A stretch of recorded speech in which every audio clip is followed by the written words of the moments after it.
Hello everyone, and thanks for tuning into the Financial Investor channel. My name is Brent, and today I want to discuss the Dow Industrial Average. So over here on CNN, I went ahead and took a look at the Dow Jones Industrial Average Index. This is an index of 30 stocks.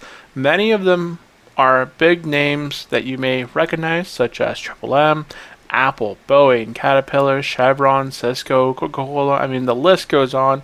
Many of these names you probably know. IBM, Home Depot. So I've copied these into a spreadsheet that I have here on Google Spreadsheets, and I've sorted them by change year to date. You can see that the current winner is Boeing with a gain of 25.29%, and the loser is General Electric with the loss of 20.17%. Now, we're going to be focusing on some of the stocks here that are in the negative. So there's currently 15 stocks that are in the negative here, 15 count, and there's 15 stocks that are in the positive. So it's 50-50 right now. Earlier this week on Tuesday, when I had looked at the Dow, 17 of the stocks were actually in the negative, and the Dow had been held up by roughly 9 stocks. Merck has made some movement this week, going up 3.3% and joining that 10% club as far as the positive winners. So in this video, I wanted to cover some of the negative stocks that could be potential buys. Maybe they've been getting some hate lately. It's caused their stock to kind of go down, and we might see some movement towards the positive here kind of going forward. So in this video, we're going to cover the 15 stocks currently on the negative in the Dow, chart them off over in Y charts, take a look at their price over the last 10 years, their revenue, net income, free cash flow, take a look at their current PE ratio, their future PE ratio. Are they expected to grow or fall? And then punch them over into dividend.com, take a look at how long they've been paying out dividends for. So all these stocks here in the Dow Jones pay out a dividend. It may be small, such as Visa has a very low dividend, but they pay out some amount. And check out their growth over the last 10 years. Do they keep up with the average return of the S&P 500, which is about 7 to 10%. So that is what we're going to be doing in this video. If you are brand new to my channel, go ahead and hit the subscribe button, hit the notification button, because I put out content every single week on stock market and real estate related videos. So let's go ahead and get started. So here, what I've done is actually started here in the negative, the most negative company, General Electric, and put it into my Y charts. And I've continued to do that, going from Procter and Gamble, Walmart, and so on. So I'm going to go ahead and move this over here to the right of my screen so you can still see the year-to-date change. Now, actually, how accurate is Y charts? I haven't showed you guys this. I know some people have left comments saying that the percentage changed and stuff. Is that pretty accurate? Well, General Electric, for example, year-to-date change is down 20.17%. If I take a look at year-to-date change, put that price in, we can see that the price is down 20.2%. This is the same. That 1.7 is just rounded to a 2. If we take a look at the 5-year change, it's down 41.62%. If we take a look at the 5-year change, so let's flip to our 5-year chart, it's down 41.6%. If we take a look at the 5-day change and flip this back to its 5-day change, we'll see that it's down 1.21%, down 1.21%. So it's very accurate as far as the data that it presents when the users are using it. So here, for example, I could take a look at its price over the last 10 years and tell you that it's down, as of 10 years ago, it's down 57.7%. If we take a look at some of these other stocks here, Procter and Gamble, it's positive 17%, so it's an average return of 1.7% per year. Doesn't keep up right now with the S&P 500. Walmart up 40%. That's about 4.16 average return per year. So if you want something that has made it over the average S&P 500, you would see Triple M. You would see anything with the movement over the last 10 years of a 70% or more. So here, this is a 17% on average return for Triple M. And this is a company right now that's currently down 12.23%. This one has had 17% on average return for the last 10 years. If we bring in their revenue, free cash flow, net income, we can see that that is all positive as well over the last 10 years. So that's why this company has had that price movement be, so positive over the last 10 years. And it's been getting a lot of hate so far year to date. Now, if we go back and just look at these last 3 stocks that we just covered, Walmart, we'll see that their price is only at 40%, but Their net income has gone down. As of 2015, net income has dragged down. Their revenue has been, not amazing, about 2.7% return on their revenue year over year. And their current free cash flow has gone up nicely. I think they're trying to make some transitions into the online sales. So you can see here that they don't all have positive numbers, which is why that price may not be as amazing as some others. Here, for example, Procter and Gamble, not a whole lot of growth in their price. That could be due to their free cash flow having not grown over the last 10 years. Their revenue has not grown at all, actually in the negative by 19.2, and their net income only up 26.9%. That's an average of 2.7% year over year increase in net income. So that is why, and look at this stock, General Electric, for example. This stock has not had any movement since back in 2000, looks like early 2016. It may have peaked.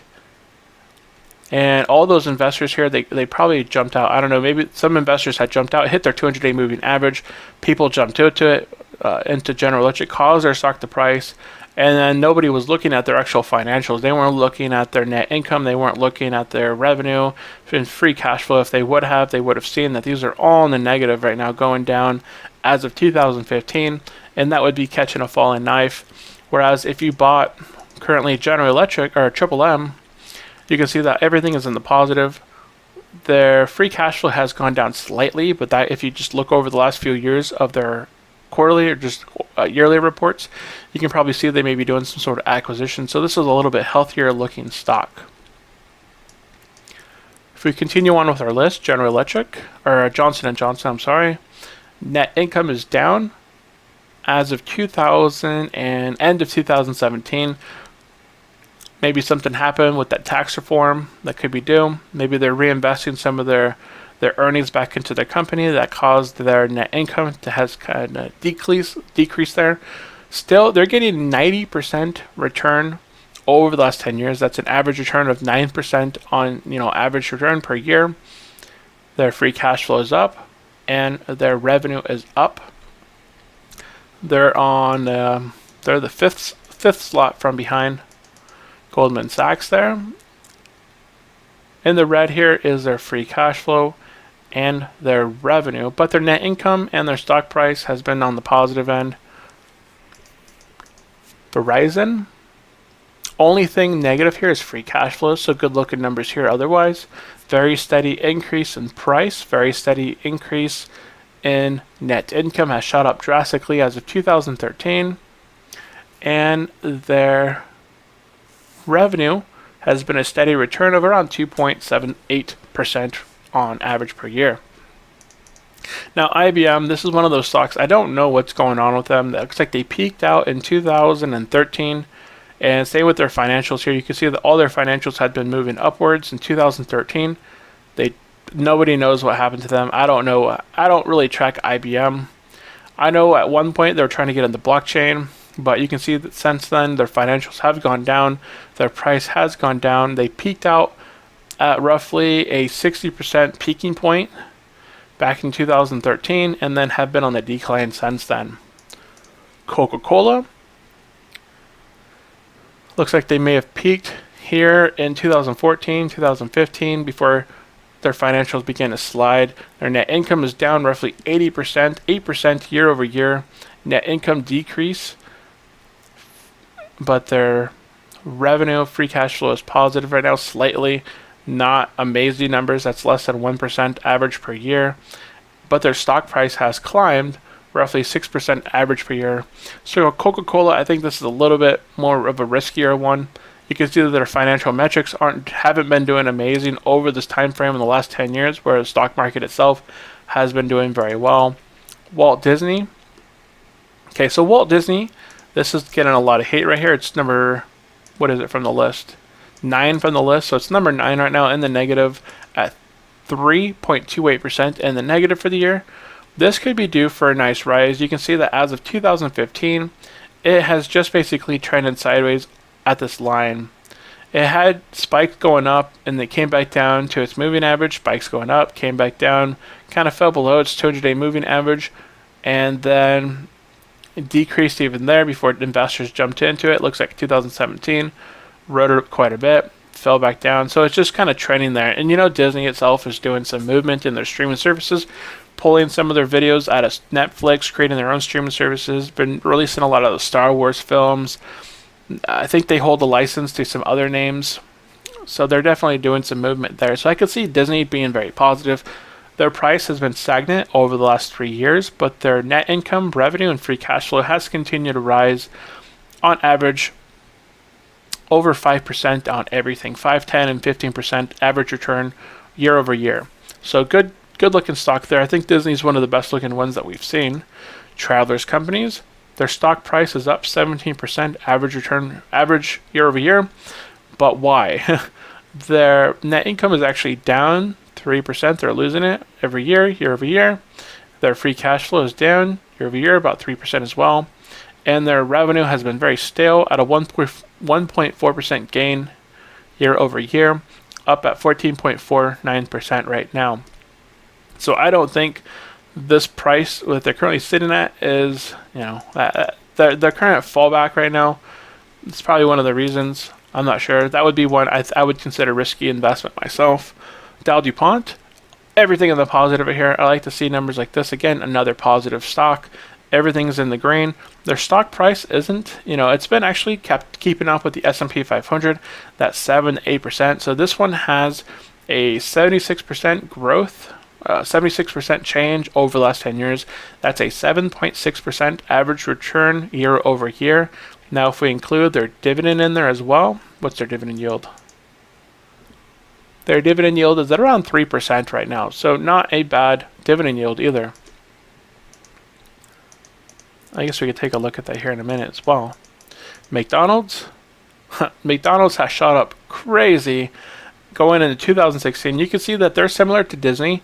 They trended sideways for quite a while between 2012 and 2016. So that is roughly a little under 4 years before shooting up. They had trended sideways in that 60% mark for quite a while and then broke out and are now at 184.8% return. So basically doubled their stock price as of 2015. They doubled it and then some. Very similar to the Walt Disney thing that I had seen here. They've been trading sideways for quite a while, but they do have a lot of stuff going on with their company. Next is Caterpillar. You can see that all their numbers as far as financial metrics are down. They're down in revenue, they're down in free cash flow, they're down in net income, but their stock price has climbed out. That's kind of surprising. I would expect this one to kind of go down instead of up, similar to General Electric, where the numbers had gone down by quite a bit here. Their price had actually fallen because of that as well. Caterpillar, on the other hand, it does have all negative numbers as far as its revenue, net income, free cash flow, but its stock price, instead of falling here, it was on its way down. I would have thought it had a negative 60% loss. Instead, it has gained roughly 90% over the last 2 years. If we flip to our 3-year chart here, we'll see that they were actually in the negative here. Yeah, it's all this growth here is within the last couple of years. All within this last period here. If we take a look here, in 2016, they're actually in the negative for quite a while. Here's that 0% mark. They're in the negative.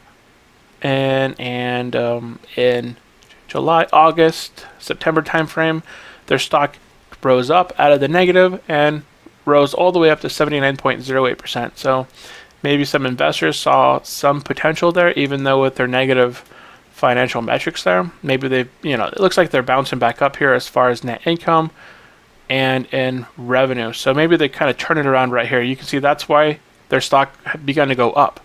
So here we saw a little bit of change here. Instead of going down, their net income and revenue started to go up.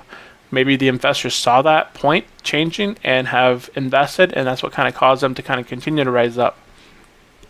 Interesting there to see. ExxonMobil, everything in the red year to date over the last 10 years. So the last 10 years, Exxon has lost roughly, they're only up 6.1%. So they're actually down year over year about 0.6% on average per year. And over the last 10 years, that gives them that negative 6.14%. Their revenue, free cash flow, net income is all in the negative. Do we see Exxon turning around? I don't. I don't myself, but interesting one there to take a look at. So some of the stocks that did look like they would be good potentials were McDonald's, DowDuPont, Disney, Coca-Cola. I wouldn't say that one's a pretty good one. I would say Verizon's doing pretty well. Yeah, only free cash flow down. Goldman Sachs, only free cash flow down. Well, their net income is down there. Okay, so Triple M, Walmart, not amazing. They're not really turning it around. That would be one I would watch. I would watch Walmart and see if they're going to be turning around here. Their net income is up. Their price is slightly up. Procter and Gamble, and then General Electric. I wouldn't touch that one. So I'm going to go ahead and remove some of these ones that had the negative net income, and then we'll kind of proceed from there. So anything with too many negative numbers, I'm going to go ahead and just remove those from my list. I want to see some positive net income at least. If they're negative in free cash flow and revenue, at least they're pulling some sort of money with their net income up over the last 10 years. Here, for example, Walmart, not so hot in that net income. Triple M, all positive numbers, keeping that. Johnson & Johnson, down in that net income. They could just be due to tax reform as well. But still, free cash flow down. Going to go ahead and keep that. While Verizon, still up. IBM, that's all negative. Coca-Cola, that is down as far as net income. Walt Disney, all positive numbers. Travelers, everything net income is in the negative, so I'm going to go ahead and remove that. DWDP, all positive. McDonald's, all positive besides their revenue, but they are pulling in cash still. Caterpillar, all negative. And Exxon, all negative there as well.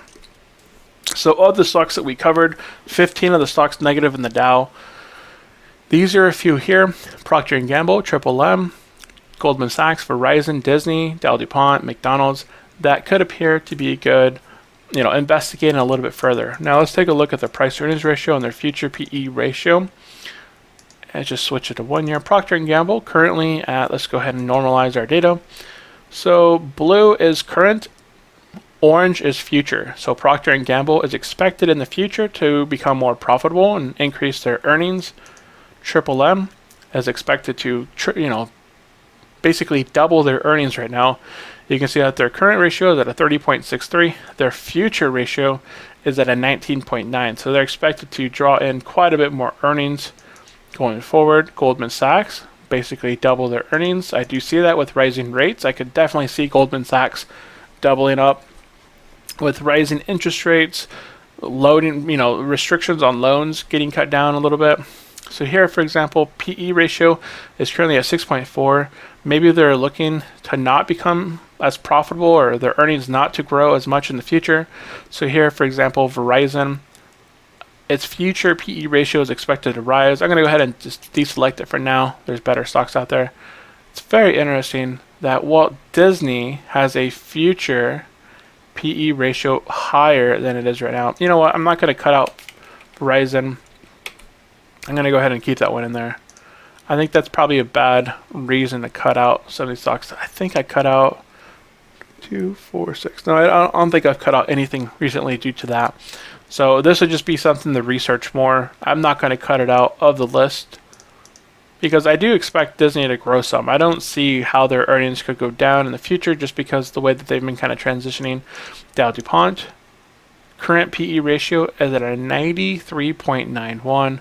Forward PE is at a 16.75. That may not be correct, but very surprising. McDonald's, continuing to increase their earnings in the future.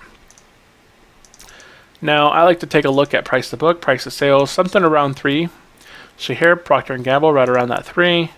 Triple M.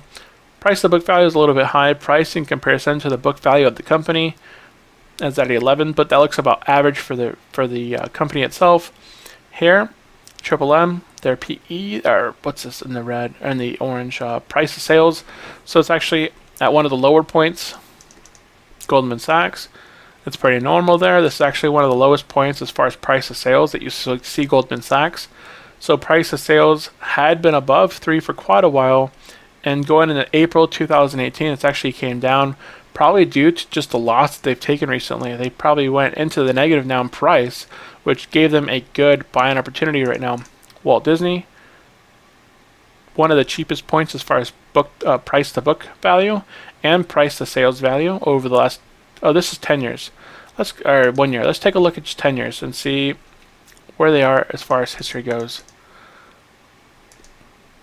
Procter and Gamble, they have came down as of the last couple of years, so good buying opportunity there. Triple M, very steady increase there. Goldman Sachs, Walt Disney, DWDP. That's a pretty good price to book and price to sales right there. McDonald's, very high price in comparison to its book value. That may not be correct. You can see here that normally they're down here in the very low, maybe 6 or 7s. Let's go ahead. Oh no, that won't help me out at all. Okay. And Verizon, price to sales 1.5, price to book 4.0. Now that is basically all of the financials I wanted to look at, besides moving over to dividend.com. So in order, we have Procter and Gamble, Triple M, Goldman Sachs, Disney, DowDuPont, McDonald's, and Verizon. Okay, so all these stocks, who's been paying out the dividends the longest? We have Procter and Gamble with 61 years, Triple M with 69 years, Goldman Sachs with 6 years. You know, during that financial crisis, they stopped. Walt Disney, not paying out dividends for very long. If you're a dividend investor, DowDuPont hasn't increased dividends at all for quite a while. Okay, so I got these in order now. So in first place, we have Procter and Gamble with 61 years of continued dividend growth since back in 1957. Second place, we have Triple M with 59 years of dividend growth since 1959. McDonald's for 41 years of dividend growth since back in 1977. Verizon with 11 years of dividend growth since back in 2007. Goldman Sachs since 2012, we got 6 years.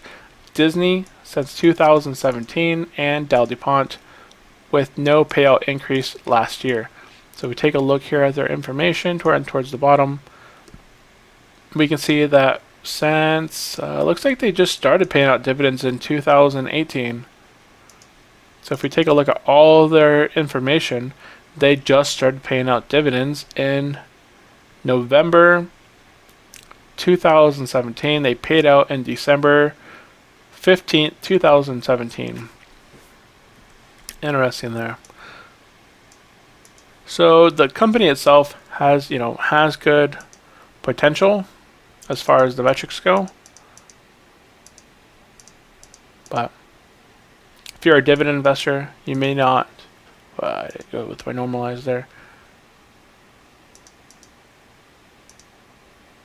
There we are. Oh, 10 years. Which is, 10 years. So positive numbers there over the last 10 years. Not a great one if you're investing for dividends. Disney, let's go ahead and pull up Disney. Last 10 years, up very positive as far as financials go. They've been paying out dividends since 2017. Oh, rising dividends. They've actually been paying out dividends prior, but it looks like they cut their dividend in 2014 and then started at, looks like they may have cut it in half there without a stock split, and then have been there going up steady for 1 year. So not an amazing one there either if you're investing for dividends. Goldman Sachs, they have a very low payout ratio, dividend growth for the last 6 years. Did they cut their dividend during that 2008 recession? Looks like I wouldn't consider that a huge pullback. They froze it going into 2000. They froze their dividend going into the recession. So they actually froze it in 2006. They increased it in 2009 and then cut it back again. So really not terrible there. That cut really wasn't a cut. It was just like a, maybe like a, I wouldn't say it's a special payout either, but interesting there. Verizon, 11 years. McDonald's, 41 years. Triple M, 59 years. And Procter and Gamble, 61 years. So those are the stocks out of the 15 stocks that are currently negative that you guys should probably take a look at a little bit further. Walt Disney, starting at the top, we have Procter and Gamble, Triple M, Goldman Sachs, Walt Disney, DWDP, McDonald's, and Verizon. I think all those have pretty good revenue, net income, free cash flow. But of course, do your own research. Go over the balance sheet.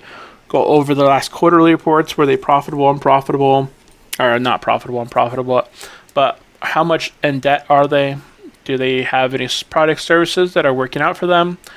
Take a look and see what is going on. So that is basically it. I wanted to make some sort of a video covering some of the stocks within the Dow that were negative year to date, seeing if we could find something that could be some good buys right now.